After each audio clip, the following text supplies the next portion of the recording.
You know, when you think of the Brady Bunch, you probably think of wholesome classic TV.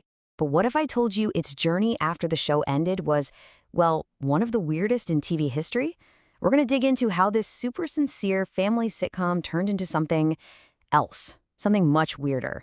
And it all comes down to how one sarcastic little line ended up being more famous than the entire franchise. Okay, I bet you've seen this. Sure, Jan. For a whole generation of people online, this is the Brady Bunch. It's just this one perfect, sarcastic little line that's become the reaction gif for, well, for everything, right? It's kind of crazy when you think about it. This one moment is more famous than decades of the actual show. And it's the key, really. It's the key to figuring out how the Bradys went from this super earnest family to a straight-up meme. So yeah, that's the big question, isn't it? How did America's most sincere, problem-solving family become the face of internet sarcasm? The journey from there to here, well, it is a wild ride. And it takes us through two totally different decades, the super earnest 80s and the super cynical 90s. All right, let's dive in.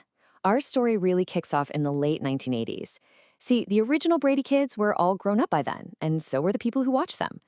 So the folks behind the show had an idea. Let's make the Bradys grow up, too. Let's get serious. Like, really serious. And their first big step was this 1988 TV movie, A Very Brady Christmas. Now, here's the crucial detail. They officially called it a comedy drama. It wasn't a half-hour sitcom anymore. This was a calculated move. They were basically screaming at their original audience, hey, we're not kids stuff anymore. We've got real adult problems, just like you. And whoa, they were not kidding about the adult problems. I mean, forget about fights over who gets the bathroom first or Marcia getting hit with a football. No, now we're talking about Jan separating from her husband, Marcia's husband, Wally, getting fired, Bobby dropping out of grad school to be a race car driver, and even poor Alice. Sam the butcher leaves her for a younger woman. This was definitely not the Brady Bunch you remembered from when you were a kid.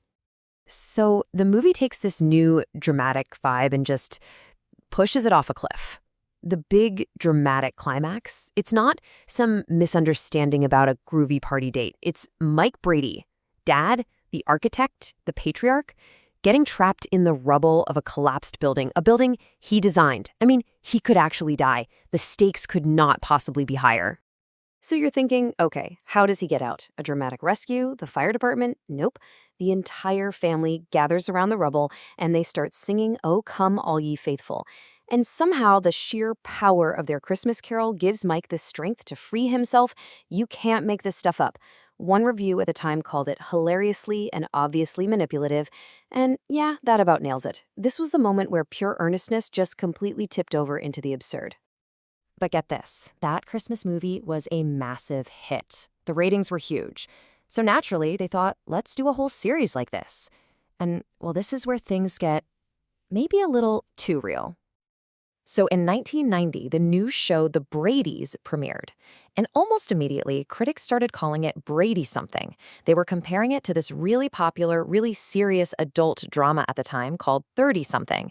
And that nickname stuck because it was perfect. The whole idea was to make a heavy, hour-long drama about trauma and anxiety, but starring the Brady family. A weird mix, right? And this just shows you how dark they were willing to go. In the very first episode, Bobby, little Bobby Brady, gets into a car wreck and becomes a paraplegic. Marcia develops a serious drinking problem, a storyline so dark, by the way, that the original actress, Maureen McCormick, refused to do it, so they had to recast her. And the audience? They absolutely hated it. People watched the Bradys to feel good, not to see them suffer. The show got canceled after only 6 episodes. Okay, so this is the crucial turning point. The failure of Brady something left the franchise at a crossroads, right?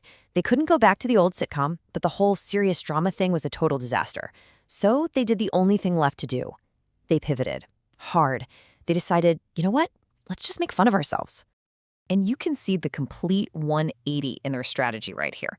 The whole goal in the 80s was to make the Bradys fit in with the modern world, but the 90s movies, they did the exact opposite. The new goal was to make them clash. The whole joke was taking this perfectly preserved AstroTurf-loving family from the 70s and dropping them right into the middle of the cynical, grunge-filled 1990s. And that right there was the new comedic engine. The humor came from their absolute, total lack of awareness. You'd see them strolling through a gritty 90s neighborhood, giving out their little life lessons, with no clue what was actually going on around them. The joke wasn't with the family anymore. The family was the joke. Now, to pull this off, you couldn't use the original actors. You needed a whole new generation of Bradys. And they got amazing comedic actors like Shelley Long and Gary Cole. But here's the thing. They weren't just playing Carol and Mike Brady. They were playing these perfect, over-the-top caricatures of the original actors. They were basically a living, breathing parody of the show. So this new formula, this satirical take, it worked. It was a hit, and it reached its absolute peak with the sequel in 1996. And this is where the Brady Bunch we know today, the meme, was really born. Yep, there it is. The movie A Very Brady Sequel is the official birthplace of Sure Jan. It's from that classic scene where Jan is going on about her made-up boyfriend George Glass, and Marcia just shuts her down with that one iconic, perfectly delivered, sarcastic line. It's really the ultimate summary of the franchise's new, much more cynical, self-aware attitude. I mean, just look at this to see how insane the shift was in less than 10 years. In 1988, the big plot point is Mike Brady being saved from certain death by the power of a Christmas Carol. Fast forward to 1996, and the plot involves a con man pretending to be Carol's dead husband. Oh, and a subplot where Greg and Marcia start falling in love because they think they're not actually related. It is completely unhinged. And if you needed one last piece of proof that the wholesome, earnest Bradys were gone for good, look no further than the end of the movie, seriously.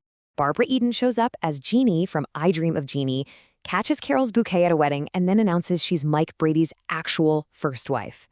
Carol faints. It's bonkers. The franchise had officially gone from family drama to just full-on surreal parody. There was no going back. So why are we even talking about this? I think this final thought really nails it. The whole evolution of the Bradys is like a high school reunion. The 1988 movie was that awkward person trying way too hard to prove how grown up and serious they are now. But the 1996 movies, that's like when you're finally confident enough to just laugh at your own terrible yearbook photo. That's when the franchise got comfortable with its own absurdity, and in doing so, it created this whole other legacy that, thanks to one little meme, is probably more famous now than the original show ever was.